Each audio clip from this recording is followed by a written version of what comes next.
है कि साइंस पूरी पढ़ ली। अरे ढूंढना मुश्किल है जो ये कह दे कि हाँ मैंने साइंस पूरी पढ़ ली। रेलवे में करंट अफेयर बहुत आता है, बच्चों से पूछ ले क्या तुझे करंट अफेयर पता है 1 साल का, देश का, दुनिया का? नहीं पता।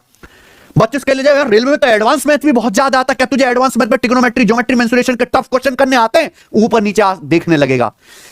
रेलवे की तैयारी करने वाले लाखों बच्चों का सिलेबस कंप्लीट नहीं। भाई यूट्यूब पे जो वीडियो सामने पड़ गई वो देख ली, ऐसे नहीं होता मेरे भाई। जब तक आप टिके रेलवे के सिलेबस में दिए हुए एक एक सब्जेक्ट, एक एक टॉपिक को अच्छे से नहीं पढ़ोगे, आप कैसे सिलेक्शन ले लोगे? रेलवे में कंपटीशन सबसे ज्यादा है और रेलवे के किसी भी एग्जाम की कट ऑफ 80% से कम पे नहीं लगती।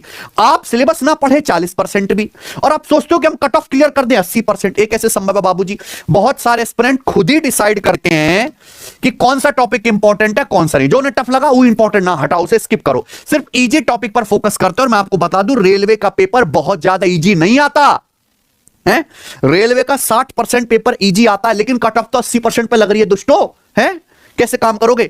ऊपर से कभी इस टीचर से कभी उस टीचर से पढ़ते रहते, जिससे उनका सिलेबस कभी कंप्लीट ही नहीं होता। उन्हें पता ही नहीं है कि सिलेबस में क्या है, कौन से टाइप के सवाल वायरल चल रहे हैं। क्योंकि देखो रेलवे की बहुत कमजोरी है, सबसे बड़ी कमजोरी जो बच्चा समझता नहीं है कि रेलवे के पेपर बहुत ज्यादा शिफ्ट में होते हैं। 50-50 शिफ्ट होना नॉर्मल सी बात है। जब इतनी शिफ्ट में पेपर करवाना है, इतना नहीं है प्यारे बच्चों सिलेबस के इतने ज्यादा नए सवाल बनाए जा सके, तो वही सवाल बार बार रिपीट होते रहते हैं। लेकिन वो पैटर्न आपको पता तो हो, बहुत अच्छा हो जाएगा कि आप सिलेबस करके जो ट्रेंडिंग में चल रहा है उन सवालों को अच्छे से निपटा लिया जाए। तो सबसे पहले ये भटकना बंद कर दीजिए, यूट्यूब पे, पीडीएफ पे, इंटरनेट पे एक जगह टिक के उस सोर्स से पढ़ो जहां कंटेंट क्वालिटी वाला मिलता हो।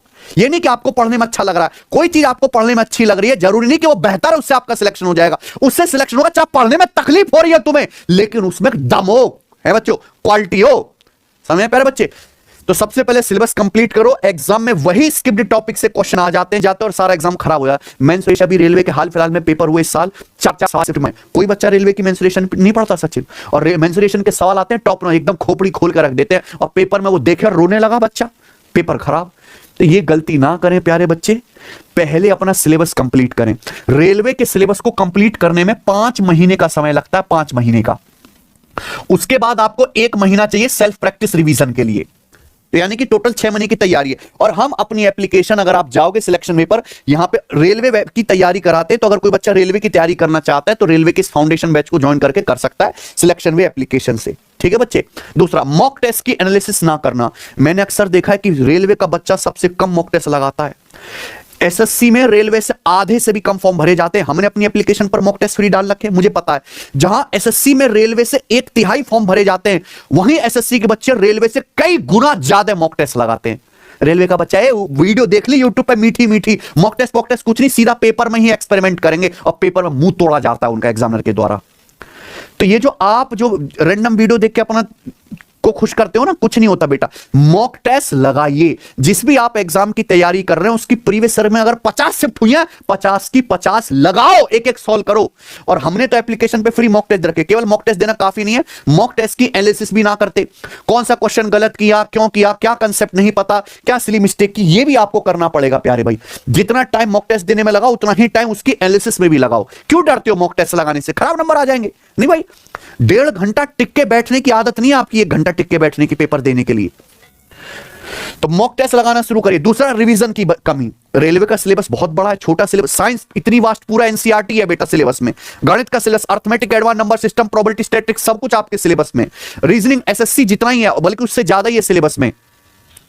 सिलेबस तो कम नहीं है, बच्चा पढ़ता रहता है, पीछे का माल सफा चट्ट होता रहता है। तो जितना पढ़ना जरूरी है उतना रिवीजन भी जरूरी है। यूट्यूब से परेशानी क्या है कि जो बच्चे यूट्यूब से पढ़ते हो कभी वहां से नोट्स नहीं बनाते। जब उसके नोट्स बने हुए नहीं है वो रिवीजन करेगा कहां से?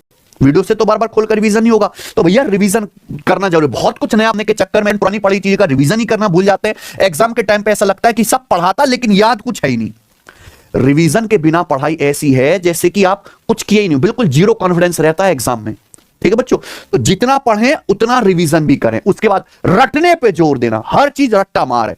साइंस आपको रटनी है, करंट अफेयर आपको रटना है, मैथ्स और रीजनिंग, इसका लगभग हर रेलवे के एग्जाम में 50% या उससे ज्यादा ही वेटेज है ना, 70-80% वेटेज है मैथ्स रीजनिंग का।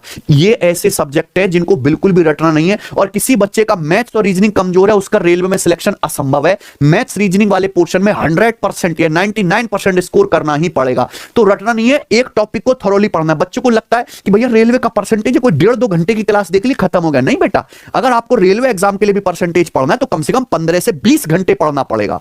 प्लीज ये बात समझिए। ज्यादातर एस्पिरेंट मैथ रीजनिंग में ट्रिक रटते रहते हैं, बेसिक कंसेप्ट को इग्नोर करते हैं, क्योंकि बेसिक में समय देना पड़ता है ना। रेलवे को बच्चे को लगता है कि आज नोटिफिकेशन आया, 30 दिन बाद पेपर है, 30 दिन में हो जाए। वो महाबेवकूफ बालक है, ऐसे नहीं होता बेटे। है जैसे एग्जाम में कोई ट्रिकी क्वेश्चन आता है तब काम नहीं आता, और रेलवे तो बनाता ही है प्यारे बच्चे।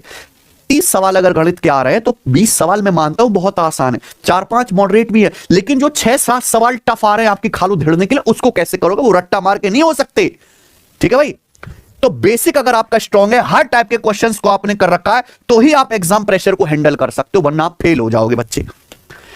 एग्जाम हॉल में टाइम मैनेजमेंट की प्रॉब्लम, बच्चा क्या करता है, पीडीएफ का प्रिंट आउट निकलवा लेगा, एक किताब खरीद के लाएगा, मस्त खाट पे लेट के सवाल लगाता है, मस्त एक सवाल में 10-10 मिनट लगा रहा है, आधे घंटे लगा रहा मेंसुरेशन के सवालों में है, और पेपर में वही करना होता है भैया, एक सवाल 1 मिनट से भी कम में। तो बच्चे की आदत ही नहीं है उस टाइम प्रेशर को हैंडल करने की, क्योंकि उसने कभी रियल एग्जाम प्रेशर में मॉक टेस्ट नहीं लगाया, उसने कभी टाइमर घड़ी का टाइम लगा के जो उसने प्रैक्टिस नहीं करी। तो ये करना बंद कर दीजिए प्यारे भाई। घर पर बिना टाइम लिमिट के आराम से क्वेश्चन सॉल्व करना, एग्जाम हॉल में प्रेशर में सॉल्व करना, दोनों जमीन आसमान का फर्क है।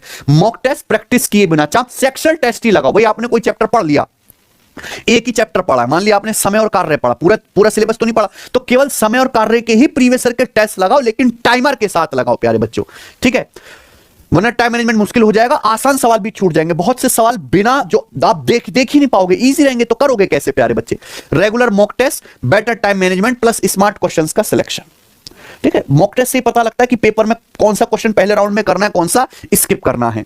ठीक है, छठा गलती, बहुत सारे पढ़ने के रिसोर्स जमा करके रख लिए, बहुत सारे, इतना कंटेंट है टेलीग्राम चैनल पे, पीडीएफ भरी पड़ी है।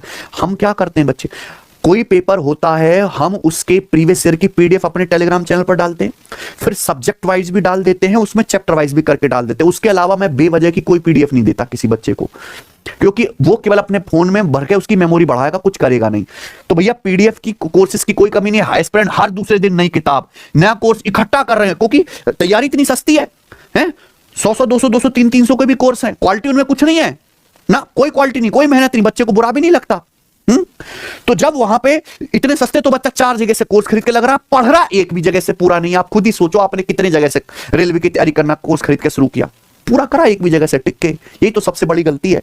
बहुत सारी किताबें मल्टीपल टीचर्स को फॉलो कर रहे हैं, एक तगड़ा टीचर आपको सब्जेक्ट सिखा देगा, और 4 जगह से भटकोगे तो सत्यानाश कर लोगे। ज्यादा रिसोर्सेस अगर आप इकट्ठा करोगे तो कंफ्यूजन भी ज्यादा होगा, कि हर किसी का तरीका अलग है और कोई क्लैरिटी नहीं आएगी। तो एक ही सोर्स जहां आपको भरोसा हो वो इस्तेमाल करें। हमारे पास बच्चे बहुत सारे भरोसा करते हैं, सिलेक्शन लेने लगातार, हमने तो खतरनाक रिजल्ट दे रखे हैं बच्चे, एसएससी में भी, रेलवे में भी। दूसरा, रेलवे केवल प्रीवियस ईयर है, रेलवे के एग्जाम में केवल प्रीवियस ईयर ही पूछा जाता था, प्रीवियस ईयर ही पूछा जा रहा है, और आगे भी प्रीवियस ईयर ही आएगा। मैं बात बिल्कुल मानता हूं कि 90% पेपर रेलवे का हर एक प्रीवियस ईयर ही आता है, 10% मटेरियली वो नया बनाते हैं। रेलवे का चाहे कोई भी पेपर हो, चाहे ग्रुप डी हो, टेक्नीशियन हो, जेई हो, एनटीपीसी ग्रेजुएट लेवल हो, 12th लेवल हो, कोई भी पेपर हो, हर एग्जाम में एक जैसे सवाल आते हैं, मैथ्स में भी और रीजनिंग में भी। ठीक है ना, साइंस सबका ऊपर नीचे हो सकता है, हर एग्जाम में एक जैसे सवाल है। यानी कि आप कुछ भी कर रहे हो मेरे प्यारे, भी किसी भी एग्जाम की तैयारी कर रहे हो, 2024 के बाद से 2024 में, 25 में और अभी 2026 में रेलवे अब तक 8 पेपर करवा चुका है। 8, आपने कितने प्रीवियस साल लगा लिए उसमें से? घंटा नहीं लगाया आपने, 8 पेपर करवा चुका है। अभी पूरा आधा साल भी नहीं हुआ है रेलवे, 8 पेपर। तो जब तक आप प्रीवियस नहीं लगाओगे सिलेक्शन संभव ही नहीं है, चाहे आप कितना भी सिलेबस कर लो। ठीक है बच्चों, प्रीवियस साल लगाना ही लगाना है। रेलवे एग्जाम में प्रश्न पूछने का एक फिक्स पैटर्न है और लेवल भी होता है, पीवाईक्यू से ही समझ आता है। अगर आपने पीवाईक्यू नहीं देखे हैं तो आपको डिफिकल्टी लेवल का आइडिया नहीं होगा, आपको नए क्वेश्चन ट्रेंड का पता ही नहीं चलेगा। तो लेवल क्या होता है, क्या पैटर्न फॉलो हो रहा है, क्या ट्रेंडिंग। बेटा रेलवे ना, मान लीजिए एक सवाल बनाया एग्जामिनर ने, जब तक एग्जामिनर उस सवाल से बोर नहीं हो जाएगा, वो हर पेपर में देता रहेगा डेटा बदल बदल के। ठीक है, तो रियल आइडिया आपको पीवाईक्यू से ही मिलेगा। दूसरा, अनरियलिस्टिक टाइम टेबल बनाना, रेल वाले बच्चे सबसे खतरनाक है। पता है रेल वाला बच्चा कैसे जिंदा होता है? पहले फॉर्म भर देगा, फॉर्म भर के डेड हो गया। अब एक दिन अचानक से एग्जाम की डेट आएगी, फिर जिंदा हो गया। अब एग्जाम में है 25 दिन, फिर वो टीचर पर प्रेशर बनाएगा, सर 25 दिन में सिलेबस खत्म करो, है ना। फिर वो कहेगा 25 दिन में करना है, फिर वो टाइम टेबल बनाएगा कि मैं दिन में 24 में से 40 घंटे पढ़ूंगा।